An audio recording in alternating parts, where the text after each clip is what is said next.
Yeah, I'm ready. Yep, everything's up. Cool.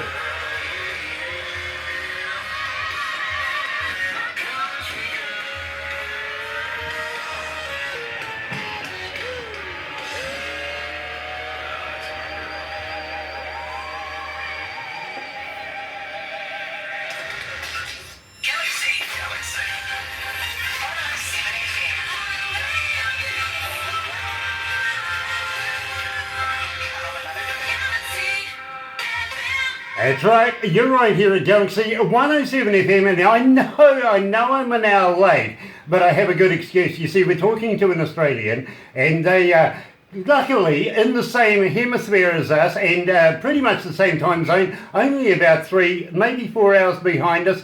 Not like Americans where they're a day behind us, so we make exceptions here at Galaxy 107 FM, and an absolute pleasure to be able to talk to, of course, Brook Chivell coming out of Queensland. Good morning, Brook. How you going, guys? It is a pleasure to have you with us, my friend. It really, really is. And believe me, since we've been playing your music, things have been going absolutely ballistic here. We've been getting requests for you across the board. And of course, Hot Girl is one of the most played songs that we're getting asked for.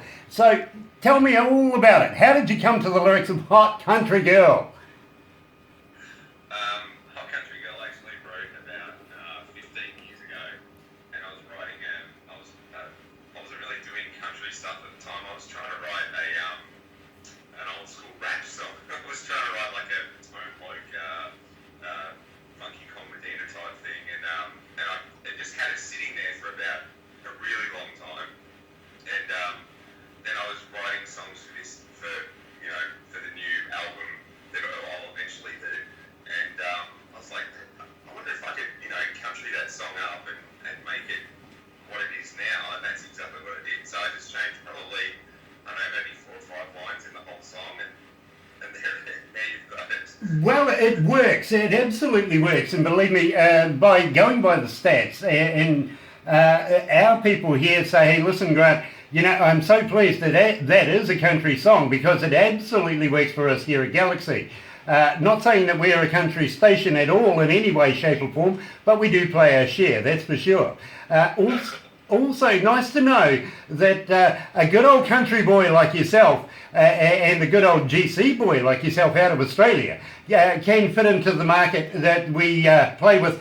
Mostly Australians and Canadians, would you believe? You fit right in there very, very well. So well done for that one. Thank you. I had no idea. It's really good to know. It really, really is. Now, who produced it, and where did you get it recorded? Okay, so I did most of the recording stuff myself. So all the guitars and stuff. We recorded the drums in a studio in Melbourne called Pony Music, and then I had the producer that did, or the engineer that did the last album. He's the guy named Adrian Hannon. He's a pop guy. He kind of worked with Vanessa Amorosi, but the reason I went to him is because he did Taxi Ride. I don't know if you remember an Aussie band called Taxi Ride from about 10 years ago or so, and he did all the vocal stuff on that, and I wanted that vocal sound that he pulled. So I went to him, and he's a great engineer as well, which is fantastic. And I did my vocals with him, and then I had a couple of friends come in, and the girls come in and do the VBs, and it's came out really well. So happy with it. Very, very cool. And I'm going to talk to you about your album very, very shortly. But let's run down a few things at the same time. Now, basically, your music interest started at a very, very young age, between 3 and 4. And then you moved on up.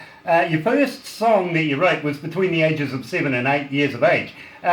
Weren't born for this job at all, were you? No. The funny thing was it was a song called, and I still remember it. It was a song called "Take Me Back to My Home in America." I hadn't been to America. I'm not American, but I was just obviously influenced by the American style of music, Exactly. Now, with such a young bloomer like yourself, is there any family influence there? Have your parents got a musical background as well? No, not really. Dad can sing. When I was a kid, we used to spend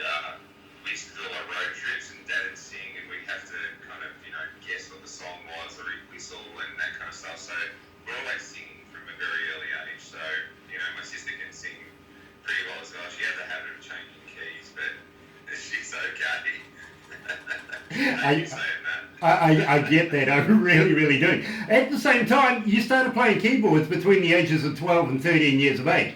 So it was imminent that you were actually going to come to the stage that you're at right now. And being wintertime over there, but yet again, the GC doesn't really see the winter that the rest of the world see, do they? Are you in the recording studios in the wintertime? I try not to do anything in the winter time.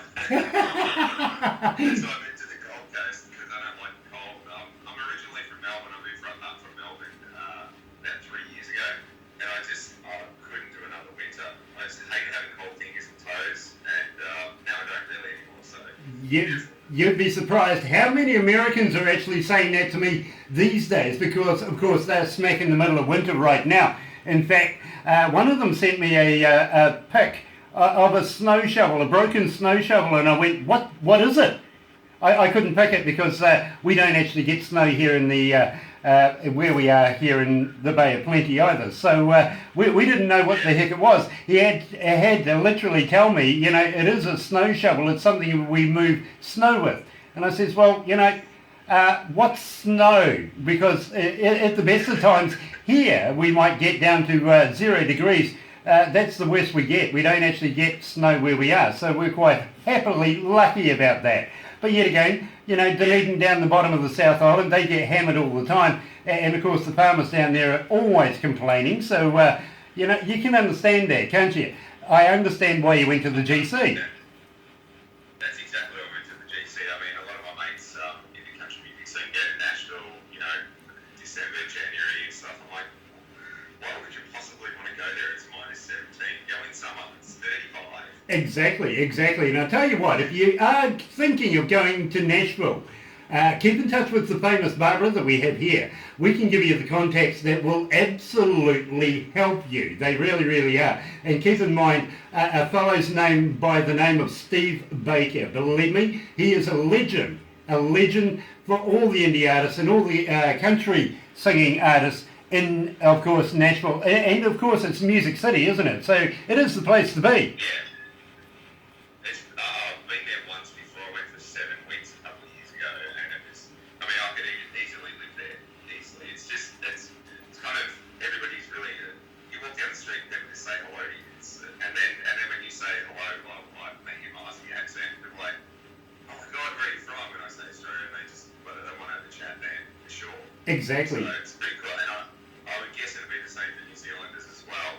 Yeah, absolutely. I've been to Nashville a number of times, and yes, it is a very, very friendly place. And in fact, you kind of get a little weary because somebody rocks on up to you and just goes hello to you. You sort of look at them and going, oh my God, where's the gun? Am I going to be held up? You know, what's going on here?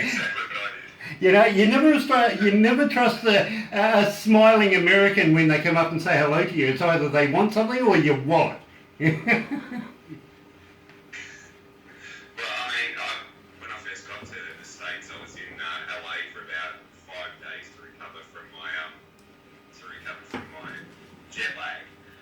And as I was getting over it, you know, I'd wake up at 3 o'clock in the morning, go, I'm hungry. I'd walk down the street, not thinking, just didn't even think. You know, walking through LA at 3 o'clock in the morning, probably not the smartest thing to do. Believe me, I've done it myself, and believe me, I know exactly what you're saying. It actually ended up, I was looking for a milkshake back in the day, about 3 o'clock in the morning. I ended up only getting a milkshake, but spending about $100 on tips to give to people on the side of the road. Homeless people, I was just giving them money as I'm going down, because you know what Australians and Kiwis are like. We're very, very generous, and when you see somebody on the side of the road, you do want to help them out. 3 o'clock in the morning, don't recommend LA at all at that time in the morning, not unless you want a prostitute.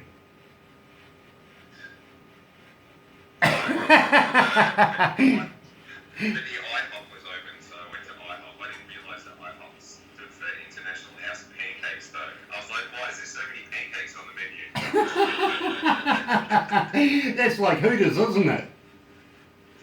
Pretty much. Hooters is great though. The chicken wings that I had there were, because I love chicken. I'm addicted to chicken wings. Anyone that follows me on Instagram will see that that's my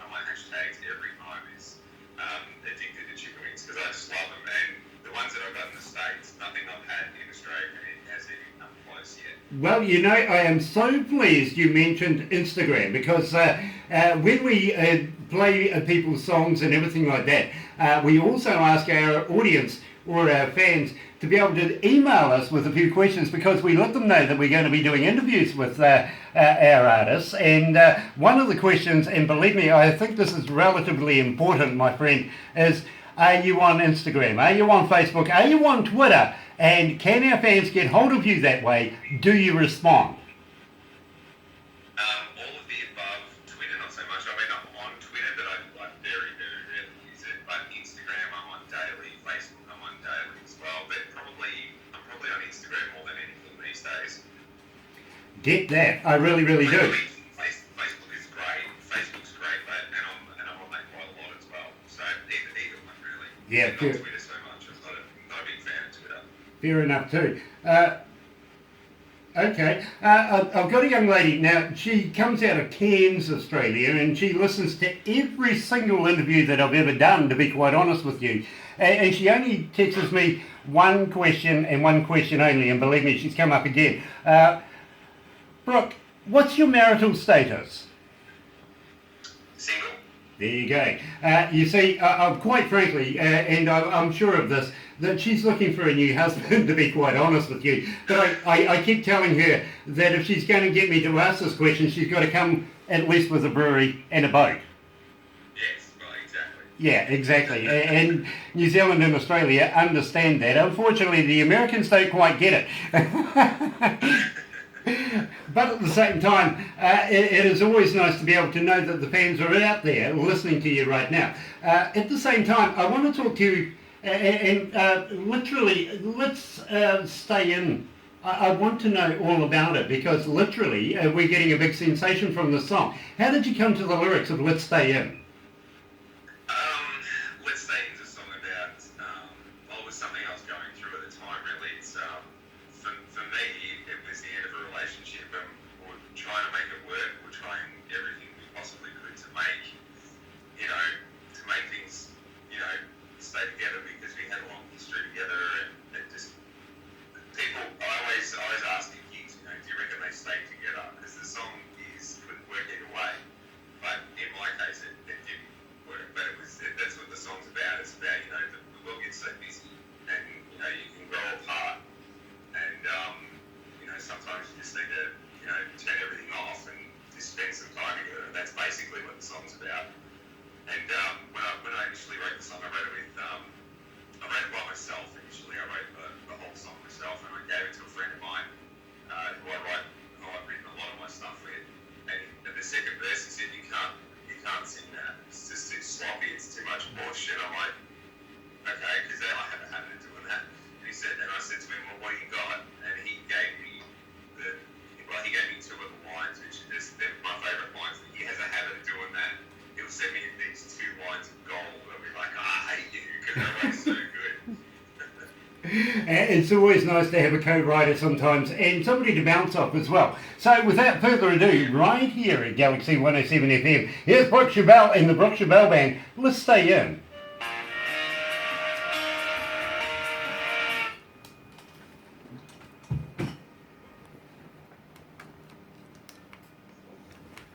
Yeah, I was just going to say, do you have a drink there? Are you comfortable? Yeah, no, I'm good. I'm good. Nice, Cheers. nice. Hold on, I've got somebody else that sent me something. Yeah, okay. Yes, there is chicken at Hooters. Somebody just asked me, since when was there chicken at Hooters? Sir, there's more than just breasts. And we're talking chicken, right? Yeah. Yeah, we're talking chicken. Correct. Absolutely. And at my place. But hey, wings look. as well, and drumsticks. Yeah, exactly. And it's all finger licking, really, if you think about it. Correct. Absolutely. So, is it the Brook Chivell Band as well? Do you have a band, or is it just session artists that go in and work with you? I did. Up until the start of last year, I went solo at the start of last year. So it was the Brook Chivell Band, and the first album is all under the title of the Brook Chivell Band. And then, yeah, like I said, the start of last year, I did Star Maker at Tamworth, And it just, I mean, I'm still really good friends with all the guys, and it's all good like that. But just because they're all in Melbourne and I'm on the Gold Coast, so it was just too difficult to keep it together. Yeah. So I just went solo, and now I just play with, with session players generally, or if I'm in Melbourne, I'll use those guys still. Yeah, fair enough too. It's always good to use the resources at hand. Yeah. Yeah. I mean, they're all fantastic players, but they've got kids and families and stuff, and it was just really difficult for them to, be away. So. There's Barbara making faces at me again. Now, I was surprised to see that you're into a little jazz as well. This is a little different. Well, I mean, it's not too far removed. Like a lot of Western swing, country Western swing stuff is. I mean, it's basically country jazz. Yeah. But I was into players like Tel Farlow and Kenny Burrell and all the great guitar. I didn't really get too much into some of the awesome sax players and stuff. It was just a little bit too wild for me. Like I like the kind of bluesy based jazz, so it's just cool stuff. And I was in an acid jazz band at the time doing kind of funk jazz stuff. Yeah. Okay.